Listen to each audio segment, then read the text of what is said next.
Jo, jdeme na to. Vítejte u našeho dnešního rozboru. Dnes se podíváme na téma, které na nás vyskakuje ze zpráv prakticky denně, a tím je nezaměstnanost. Slyšíme o ní pořád, ale ruku na srdce, často nám tak trochu uniká, co ta čísla vlastně znamenají a jak se k nim statistici vůbec doberou.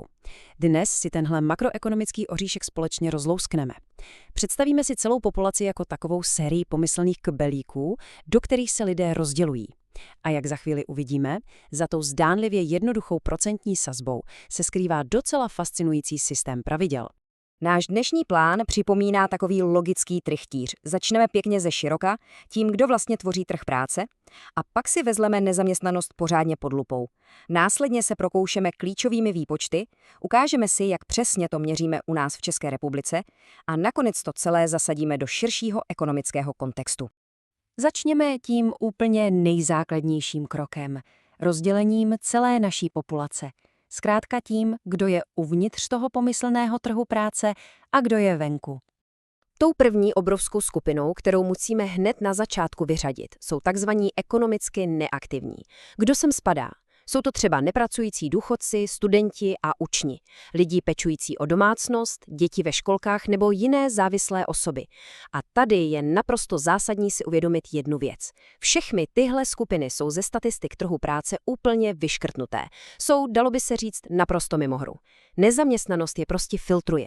Takže i když tihle lidé reálně nepracují a neberou výplatu, do kolonky nezaměstnaní nikdy nespadnou.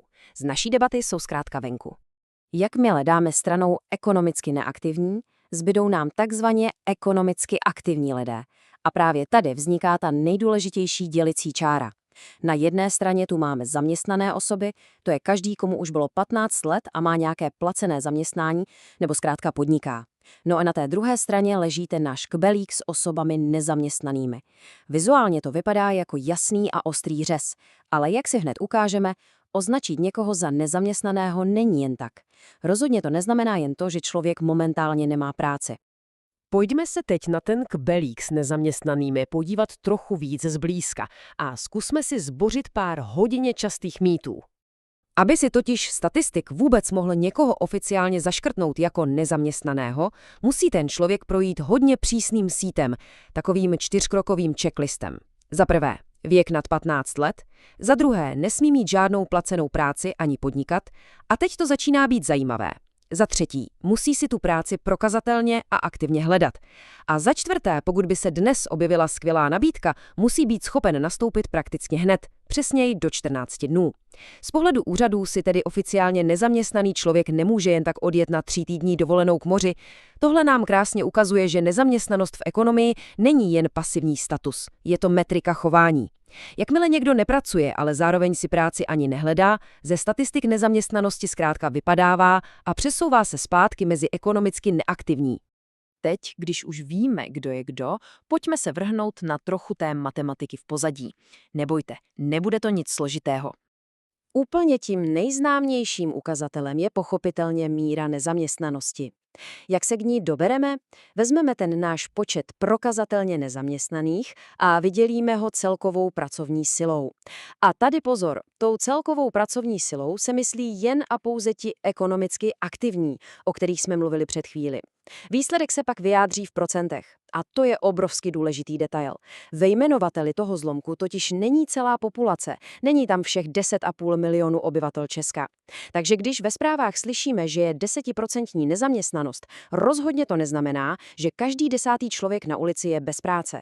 Znamená to jen, že je to každý 10. z těch, kteří reálně pracovat chtějí a mohou. Aby nám to do sebe všechno hezky zapadlo, ekonomové sledují ještě další čísla. Tím druhým je míra ekonomické aktivity, občas se jí říká míra participace. Tady se vezmou všichni ekonomicky aktivní lidé a vydělí se celkovým počtem obyvatel v tom hlavním produktivním věku, tedy mezi 15 a 64 lety. Tohle číslo je super užitečné, protože nám přesně říká, jaká část populace, která by teoreticky vzhledem k věku pracovat mohla, se do pracovního procesu opravdu zapojuje, nebo se o to alespoň snaží. No a třetím dílkem do naší skládačky je míra zaměstnanosti. Tenhle výpočet se na věc dívá čistě pozitivně. Dělíme tady pouze počet reálně zaměstnaných lidí opět tou samou věkovou skupinou, tedy od 15 do 64 let. Zatímco předchozí vzorce brali v potaz i lidi, co práci teprve marně hledají, tohle číslo nám ukazuje, jak moc je ekonomika reálně úspěšná v tvoření pracovních míst. Zkrátka, jak dobře generuje prostor pro lidi, kteří pak tvoří hodnoty. Dobře, teorii bychom měli, ale jak to vlastně přesně funguje u nás v Česku? Věřte nebo ne, máme na to rovnou 3 různé metodiky. Určitě jste si někdy všimli, že různá média dokážou ve stejný den nahlásit úplně odlišná čísla o nezaměstnanosti. Jak je to možné? Důvodem jsou právě tyhle metodiky. Za prvé tu máme registrovanou míru nezaměstnanosti. To je ten nejtradičnější přístup. Vezmou se prostě záznamy napřímo z úřadu práce. Pak je tu takzvaná obecná míra nezaměstnanosti. Tu dělá Český statistický úřad tak, že chodí dělat průzkumy přímo mezi lidi do domácností. Tím se podaří zachytit i ty nezaměstnané, kteří vůbec nejsou nikde zaregistrovaní. A právě tenhle přístup je úplně ideální, když chceme Česko porovnávat s jinými státy. No a do třetice tu máme podíl nezaměstnaných osob, což je ukazatel, který se u nás teď používá vůbec nejčastěji. Ten porovnává registrované lidi ve věku 15 až 64 rovnou s celkovou populací v tomhle věku. Vědět, o jakém čísle se zrovna mluví, je naprostý základ, aby nás ty statistiky nemátly. A když se na ta data podíváme v dlouhodobém časovém horizontu, řekněme od roku 2008 až po výhledy do roku 2026, všimneme si jedné zajímavé věci.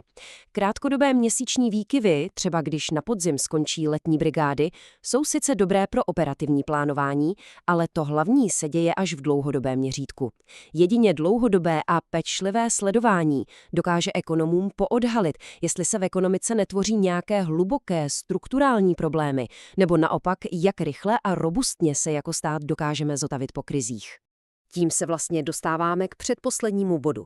Co se děje za hranicemi těch samotných procent? Proč tohle všechno vlastně počítáme? Z dat jasně vyplývá jedna absolutně zásadní věc. Trh práce není nějaký izolovaný ostrov. Jakýkoliv výkyv nebo posun na trhu práce funguje jako takový ekonomický kompas a má obrovský dominový efekt úplně na všechno, především pak na tlak na růst mezd. Když je nezaměstnanost extrémně nízká a firmy se o lidi doslova perou, co se stane? Mzdy letí nahoru a jak začnou všem narůstat platy, dává se do pohybu i další obří makroekonomická síla, a sice samotná inflace. Je to naprosto ukázkový příklad toho, jak pečlivě měřená data někde z úřadů práce dokážou zahýbat celým hospodářstvím a dotknout se každého z nás. A to všechno nás přivádí k opravdu myšlenkově provokativní otázce, která z toho všeho logicky vyplývá. Kolik volné kapacity naší ekonomice vlastně ještě zbývá?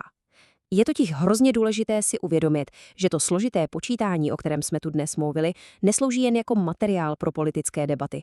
Je to nástroj, který ekonomům pomáhá zjistit, jestli už jedeme na doraz a motor se začíná přehřívat, nebo jestli máme ještě bezpečný prostor pro další růst. Je to zkrátka fascinující ekosystém. Takže až se příště v médiích zase objeví zprávy o trhu práce, už budete přesně vědět, jaké detaily a pravidla se za těmi zdánlivě nudnými čísly skrývají. A to je pro náš dnešní rozbor vše. Budu se těšit u dalšího společného objevování toho, jak funguje svět ekonomie.